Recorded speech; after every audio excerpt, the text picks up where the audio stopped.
Hello everybody. We are back working on a Husqvarna 390. This one is actually really fun for me. This is what I like to do, are the rebuilds.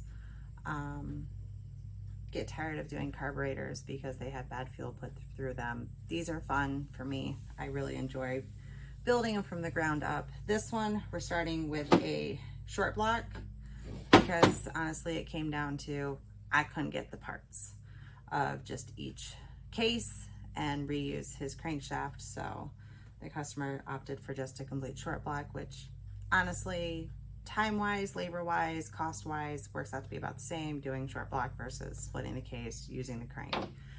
So the reason we're having to do this today is because his saw, I believe he said, got into a fight with a tree. So if you can see right here, he gave JB Weld a try. Worked for a while, but there's a cut right here that goes all the way around into the case. He did a good job.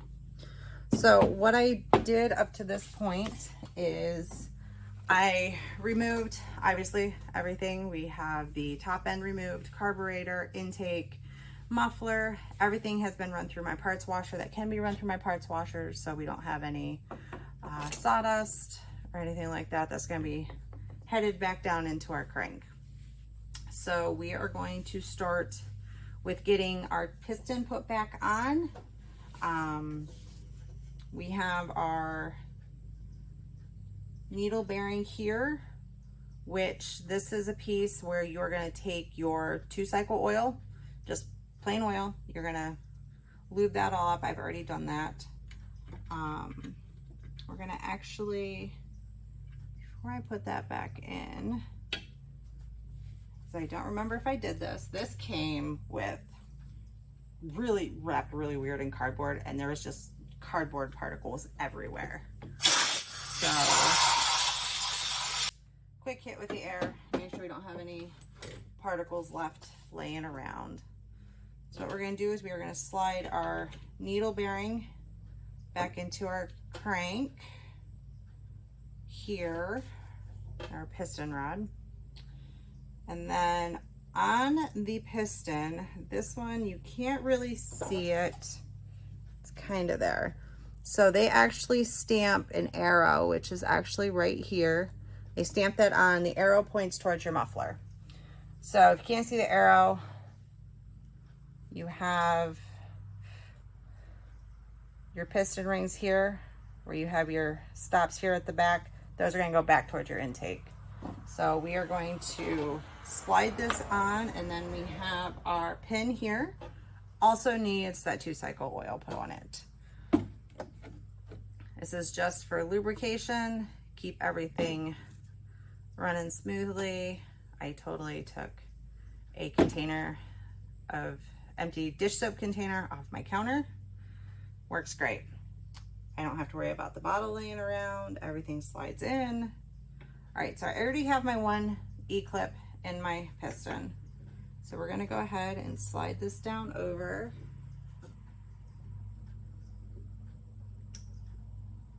Line it up, and it should slide right back in.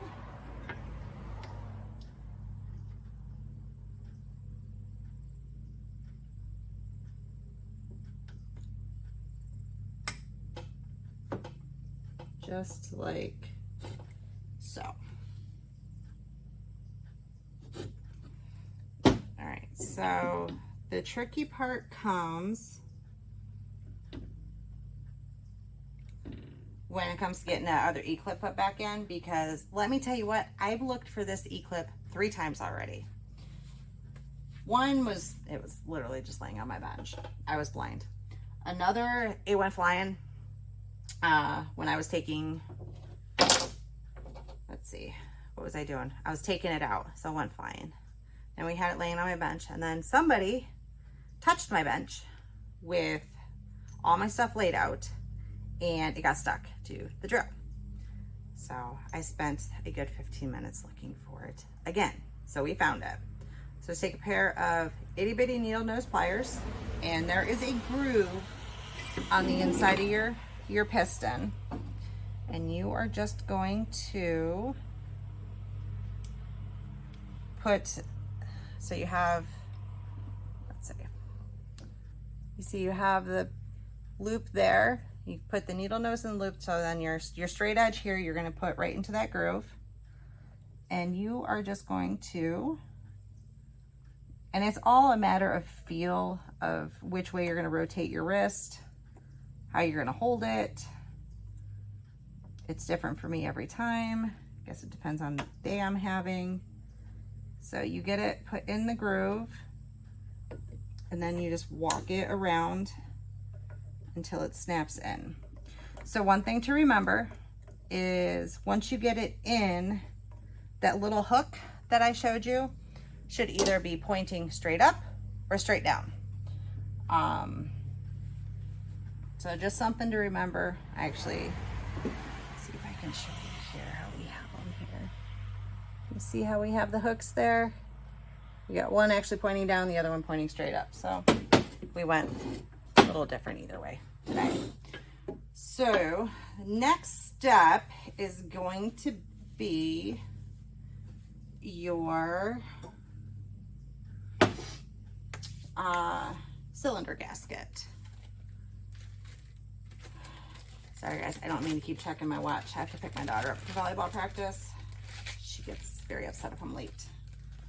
So we are definitely going to be doing this video in segments because my daughter is a very busy gal. She has volleyball practice, and then we have horse riding lessons after volleyball practice because she is heading to 4-H districts in a couple weeks to compete at the district level with her horse. So pretty excited about that. She's worked really, really hard for 2 years on that. So I thought I was almost ready. Apparently I was not.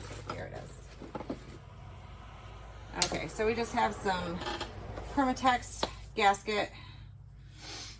It just seals the gasket to the case, to the cylinder, prevents leaking. I recommend gloves. This stuff is very sticky. So what you're gonna do is, it's the thinnest of layers. It does not take much. That's why this bottle looks like it does. It's been here forever and a day.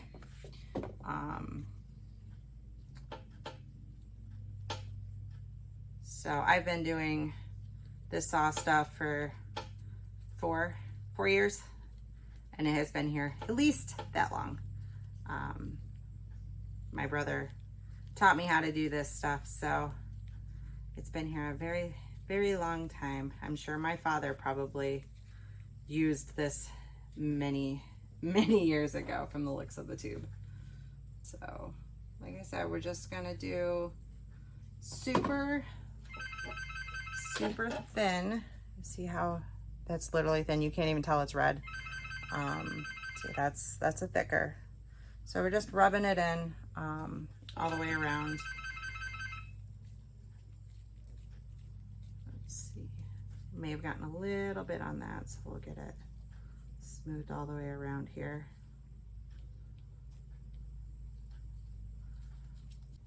All right, and this is only going to slide down one way on your crankcase. Try to get off as much excess as you can so you're not getting it. I guess I should put both gloves on. Not getting it all over your piston.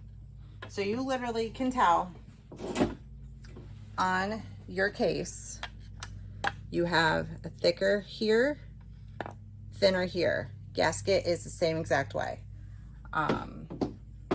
You have your thicker part of your gasket, your thinner part. So it's going to literally slide right over the piston just like that.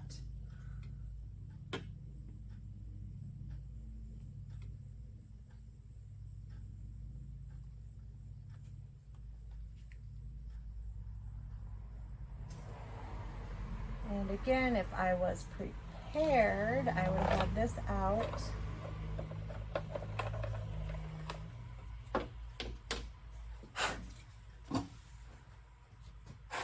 So we got this here, I'm going to slide it underneath. This is going to keep the piston up off that gasket like so. So then we have to go back to more of our 2-cycle oil. I'm gonna take my glove back off. So we are going to coat our piston. You want to get your 2-cycle oil on your rings and down the sides. So when you go to slide that cylinder over, you don't have scrape, scrape, scrape, scrape, scrape. Not healthy. That's what we want to avoid. Because the last thing you want to do is do a top end along with the case. All right, so got that pretty well covered. All right, so now what we need to do is, let's see how fast I can get this cylinder put on and tighten down here. All right, so we're gonna use one of these. It's gonna compress our piston rings, so we're able to slide that cylinder down over. Everything in this garage gets so dirty all the time.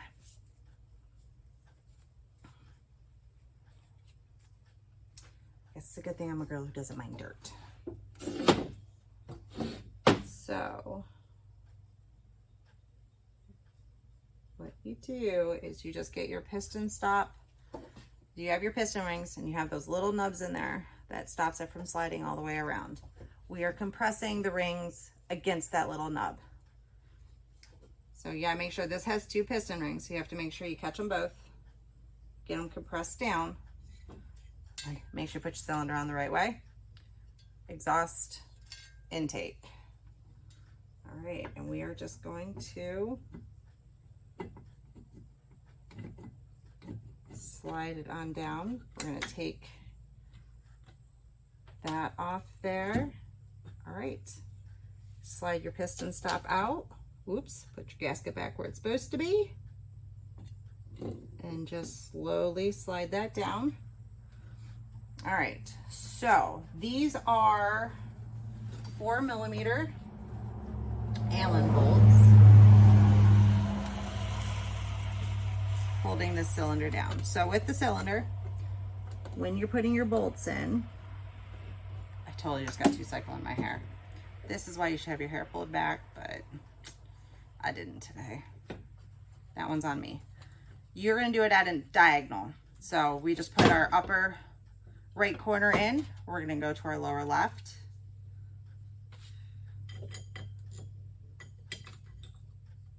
And we're gonna put that down in.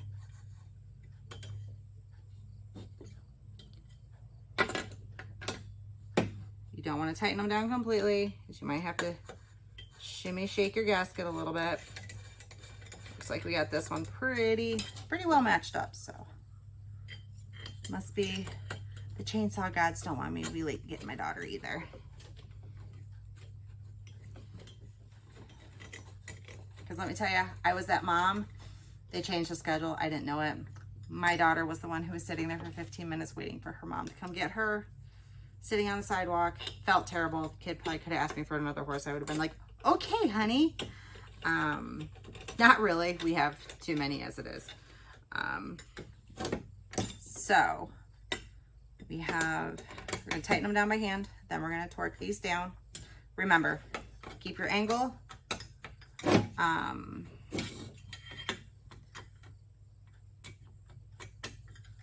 When you're tightening these down. So torque wise, your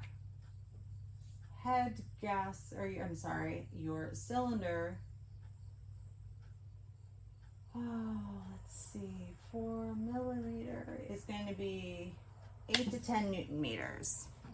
And I will get that converted for you into inch pounds. You know, some people's torques don't do the Newton meters. Like I told you in another video, I splurged. I bought a really nice one. Actually, it was out of desperation. It's the only one Snap-on guy had on his truck, and I really had to finish another $390. rebuild I was doing. So good day for my Snap-on guy. All right, so like I said, it was 8 to 10. We're gonna go with 9, and we are going to make sure it's set properly.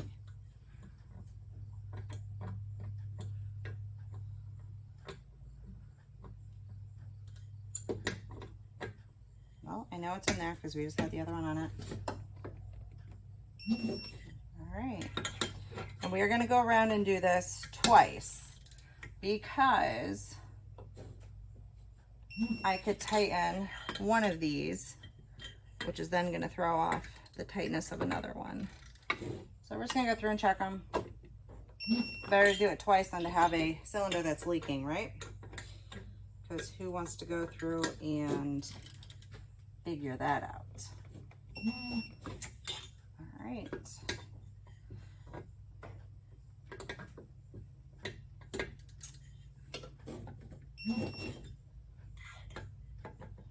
And one thing I will tell you, when you are ever dismantling a saw like this, put your bolts back where you took them out of, because there can be so many in a hurry, especially if you're having to order parts and you have to walk back and keep coming back. You're gonna forget where you're at, you're gonna forget what bolt goes where, and it's just really frustrating. You lose stuff, which I did. I lost one of my cylinder bolts, and I actually found a bolt in the saw. That was interesting. It was in the carburetor plate. Well, it's where it was supposed to be. It was actually behind the flywheel. So I found that when I was dismantling the saw. So coming the next morning, I look and I'm like, that bolt's completely packed with sawdust. It's not one I took out, but yet here it lays.